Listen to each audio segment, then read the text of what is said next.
Don't always love deeply until you make sure that the other part also loves you deeply, because the depth of your love today might be the depth of your wound tomorrow. Always be wise. And we were very tolerant. Our members wanted to throw him out, but we say let's wait and hear. Atele ya maziwa ni mtu mmoja peke yake. Kwa hivyo huyo kuondoa ni rahisi. Mnataka tuwaondoe au wakae? Tuwaondoe. Now, welcome back to Havana Media. My name is Boniface Owino, and as usual, I'm going to be your host for today. I would like us to talk about this issue of Rigathi Gachagua apologizing publicly to Mama Ngina and the family of the former president Uhuru Muigai Kenyatta. Ni maundu mara marari ku mwaka wa 2022. Nyumba itu turumanage tukiria kata magui na tuli andu a nyumba emo ni undu wa siasa. Ndeto icio ni ndikwenda gwacio na ringi. Na ndi mutongoria wa ruriri ruru ni ngwenda guthaitha andu aitu metikire tugithie mbere tugathiaga twi nyumba emwe. Ithuothe tugacira tukarikana kuria tuguthie. No kuria twatua ni tuguthie tugathie ithuothe twi kindu kimwe. Tondu maundu macio mari kuo ma guikanaria ciugo. President Uhuru Kenyatta ni atwikirie ciugo nditu muno. Na ithuĩ tukimuikiria ciugo nditu muno. Na hatiarĩ bata.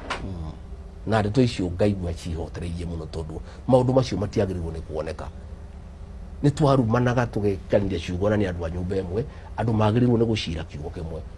Na nĩkĩo waiguire ndauga mwaka mũhĩtũku nginya Uhuru wa Kenyatta nĩ mwana witũ aheo gĩtĩo, na ndakanacokerio nĩ mũndũ na ndakanatengũrwo. Aheo gĩtĩo ta mũthamaki warĩ ho, na tukĩmwĩra marĩa twanamwĩra matarĩ mega atũrekere tondu mũndũ no wa kũhĩtia na kahinda kau karĩ karitũ mũno. Tamenya gatonye ndirakirire muthenya ũmwe ndĩreyũria atĩrĩrĩ, kaĩ arĩ kĩma gwathiĩte atĩ nyũmba ĩno itũ ma twahũranaga na tũrĩ andũ amwe nginya tũkaganĩra itĩo. Ndirakiraga ũguo ngeyũria ngarora mbica atĩ maitũ witũ wa rũrĩrĩ Mama Ngina no twamũikagĩria ciugo mutimia wa rika rĩu nĩ ũndũ woteti ũrĩa warĩ kuo. Ni ndeto icio ndikenda gũcigua rĩngĩ, na nĩtũkwenda kwĩra maitũ ũcio witũ harĩa arĩ atũrekere ta ciana ciake tondu warĩ ũteti mũru. Itakwenda gũkona rĩngĩ nyũmba ĩno itũ. Ndikwenda tũgakinya hau rĩngĩ atĩ no twagĩre aciari aitũ gĩtĩo nĩ ũndũ wa ũteti ũtarĩ na kũrĩa ũrĩ. Ũteti ũcio nĩ wathirire, no ciugo icio nĩ nditũ. Handũ twanamũikia njino, handũ twanamũtengũra maitũ tũrekere. Ndeto icio mũtigacigua rĩngĩ na tũtigetĩkĩra. Na ndikwenda nyũmba ĩno itũ rĩngĩ yurage ĩkĩaga ĩgakinya hau nĩ ũndũ wa ũteti. Ũteti ũcio nĩ kaba wĩikare tũheane itĩo tondu ithuĩ ta rũrĩrĩ nĩ tũrĩ mĩtugo itũ na maitũ ndarumagwo na ndacokagĩrio. No ũteti ũcio warĩ mũru ũgĩkinya handũ gũtirĩ ciugo iteranagwo na maũndũ macio ti mega, na ithuĩ ta rũrĩrĩ nĩ tũherete tondu ti wega, tondu ũhoro ũcio no twagirie nginya kĩrathimo wa kwaga kũhe aciari aitũ gĩtĩo. Ũteti ũcio warĩ mũru wa mwaka 2002 na nĩguo ndĩrenda rĩu ũteti witũ ũcenjie wa nyũmba ĩno itũ, twaragie kĩmwe, tũcirage kĩmwe, ona tũngĩhĩtania tũkaheana itĩo. Tutikana kinye handũ rĩngĩ tukaganĩra gĩtĩo mũndũ wa nyũmba ĩno itũ. Na nĩ njĩrĩte andũ aitũ, wona mũndũ wa nyũmba itũ akĩhĩtia ndũkanamũgĩrĩrie mbere ya andũ. Na niĩ nĩguo ndĩreka nginya aya aitũ tũrutaga wĩra nao thirikari kũrĩa manjikagia ciugo na niĩ ndingĩmacokeria, andũ rĩu angĩmacokeria ndĩmetaga ngamarĩria ngamera nyũmba ĩno itũ tũtikarũe twĩ kĩndũ kĩmwe. Now, there are big questions that maybe people are asking, that why would Rigathi Gachagua just wake up in the morning and decide to publicly apologize to the family that he was really mistreating and they were talking negatively about? That is what I want us to discuss, and that is what I want us to talk about. I remember when Rigathi Gachagua, before the election or immediately after the election, there is something that Rigathi Gachagua said about the family. Hear this.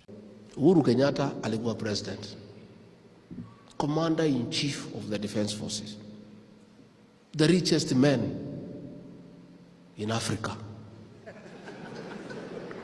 the biggest family with big names. Akatuchukua kutupeleka kwa shimo, tukakutana viongozi and professionals, tukaangalia, tukaona hii barabara hii tukifuata hii mtu tutaenda kwa shimo. Mimi mwenyewe nikaketi chini na yeye, nilikuwa mtu yake ya mkono na rafiki yangu. Akamwambia hii hapana. Hii barabara hapana. Sasa hapana, lazima. Nikamwambia, wait a minute. Ati lazima? No. Hapana, hiyo lugha usitumie. So he insisted. We called watu wetu, tukaongea. We made a decision. We defied a president, commander-in-chief, the richest man in the continent, and we told him no. We made a decision, and that was it. Sasa nyinyi professionals, kila mwaka mnafuata mtu, na nyinyi ni watu mmesoma. You people are not stupid. You are intelligent people. You listen to other Kenyans what they are saying, but you just follow blindly. Anaingiza nyinyi kwa shimo, mnaingia mnakaa miaka 5. Haya, ikifika miaka ingine 5, mkitaka kutoka anamwambia mrudi. Now, there is something that I want all of us to understand here before we get into what I want us to discuss about. Is that before Rigathi Gachagua became the running mate of William Ruto, Rigathi Gachagua was working with Uhuru Kenyatta in the office.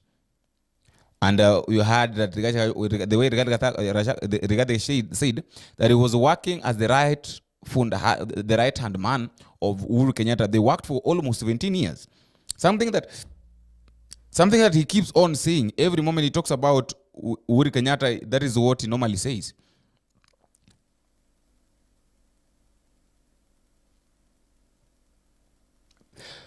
But why did Rigathi Gachagua find himself being the deputy president? Rigathi Gachagua found himself being the deputy president. Why? One,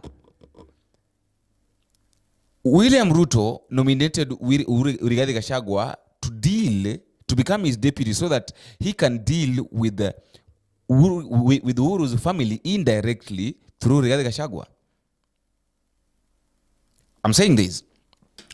William Ruto decided to nominate Rigathi Gachagua because, everybody knew that the person that was going to be the running mate of Uhuru Kenyatta, William Ruto, probably was going to be either Ndindi Nyoro or somebody else. But things came and changed all of a sudden when Ruto realized that the only person that can deal with the Uhuru Kenyatta's family and Mama Ngina's family was Rigathi Gachagua.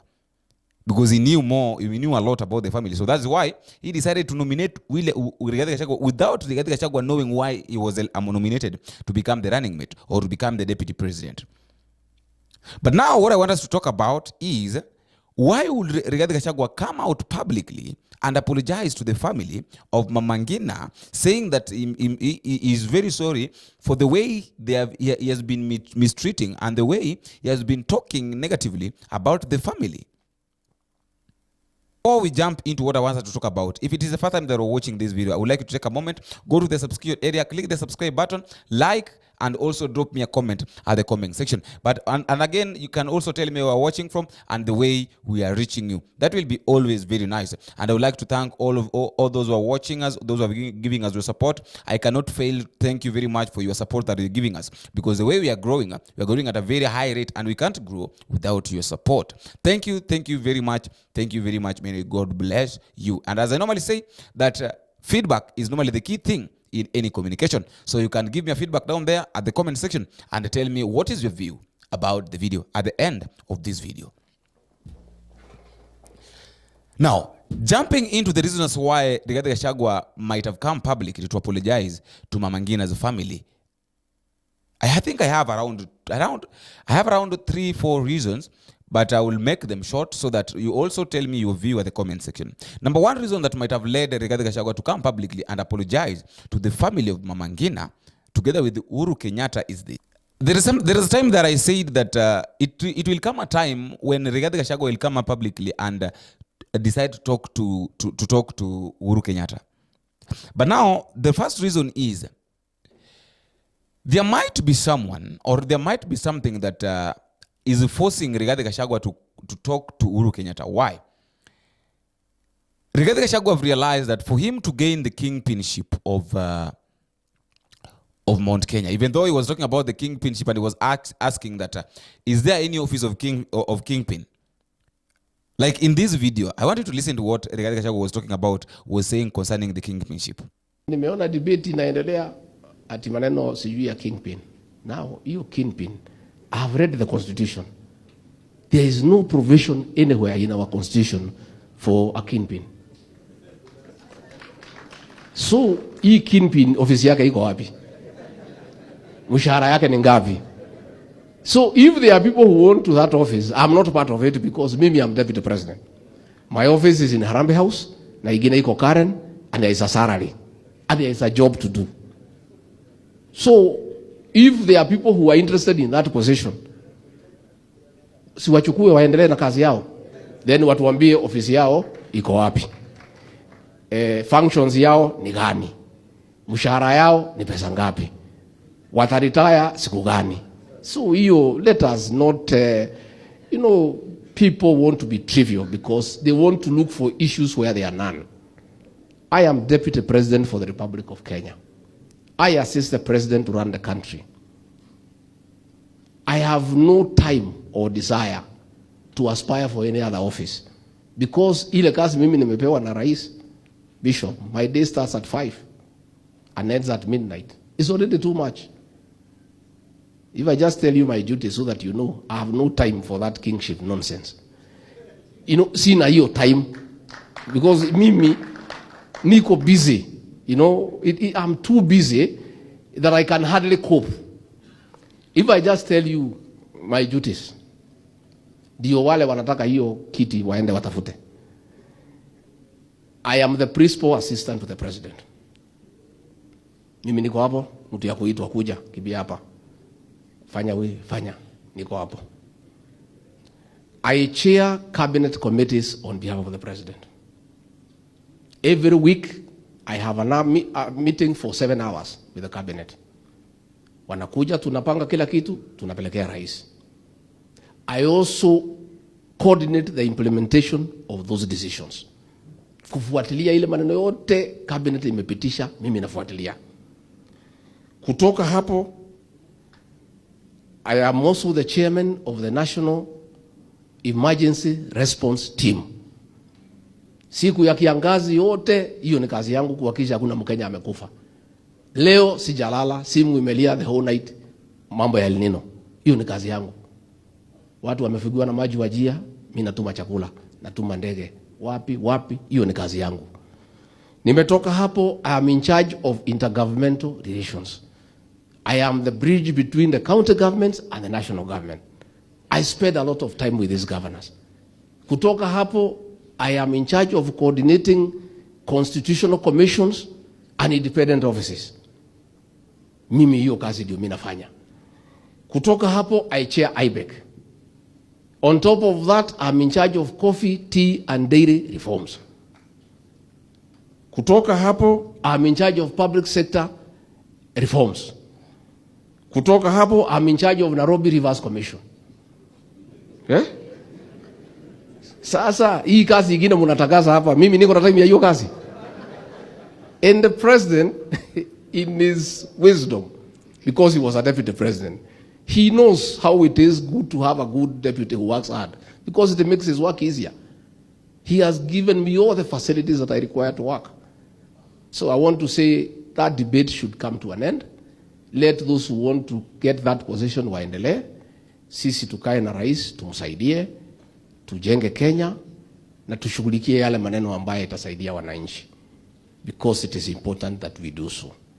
Now, concerning that, there is a talk. I think there is something there is someone that is really initiating the talk between Rigathi Gachagua and William and Uhuru Kenyatta. But this thing said, okay, I think there was a condition. There might be a condition of, for you to talk to Uhuru Kenyatta or for you to gain relevance by meeting Uhuru Kenyatta, there is something that you have to do. What you have to do is come publicly and apologize to the family through MAMA NGINA. Before you can get access to Uhuru Kenyatta, come publicly and apologize to what you've done to the family. Everything that you said about the family, everything that you did to the family, come publicly and apologize. That is when we can now start negotiating on how you can meet with the Uhuru Kenyatta. That is reason number one. Reason number one I've said is there is an initiative of Uhuru Kenyatta and Rigathi Gachagua to meet and talk. But before meeting and talking, what can I do? What was Rigathi Gachagua supposed to do before meeting Uhuru Kenyatta? Apologize to the mother, and then after apologizing to the mother is when now he can get access to Uhuru Kenyatta. That is reason number one. Reason number two is this. There is this issue. I think Rigathi Gachagua have realized, and I've seen that there is this thing of political betrayal. He's being betrayed. Why am I saying this? Yesterday, there was a meeting in the State House where it was attended by Ndindi Nyoro and Musalia Mudavadi. It was not attended by Rigathi Gachagua. And there are many occasions whereby we normally find William Ruto together with either Ndindi Nyoro or somebody else without involving Rigathi Gachagua. And there is also this thing that how comes Rigathi Gachagua can be given a duty of dealing with the people, of dealing with alcoholics. There is a post that is supposed to be given just a mayor person. It's not something that was supposed to be given to a deputy president. So that there is this thing of there's this thing of political betrayal. Because, okay, let us take a look at this.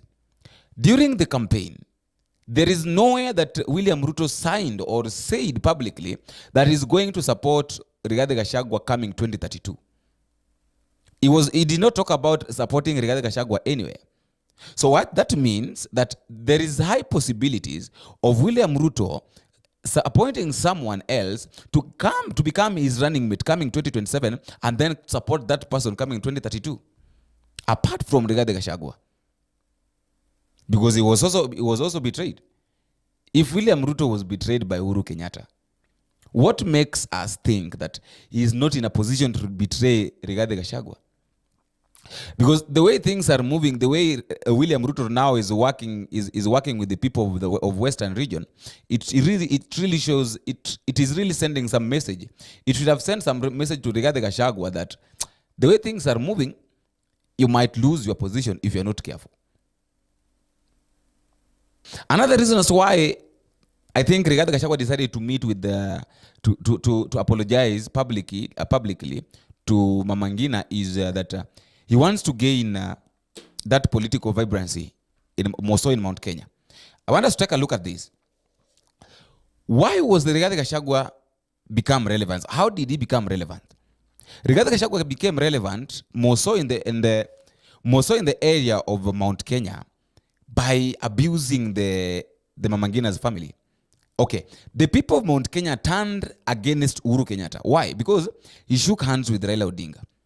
So when people were voting, people voted for William Ruto not because they loved him, but because they wanted to punish him.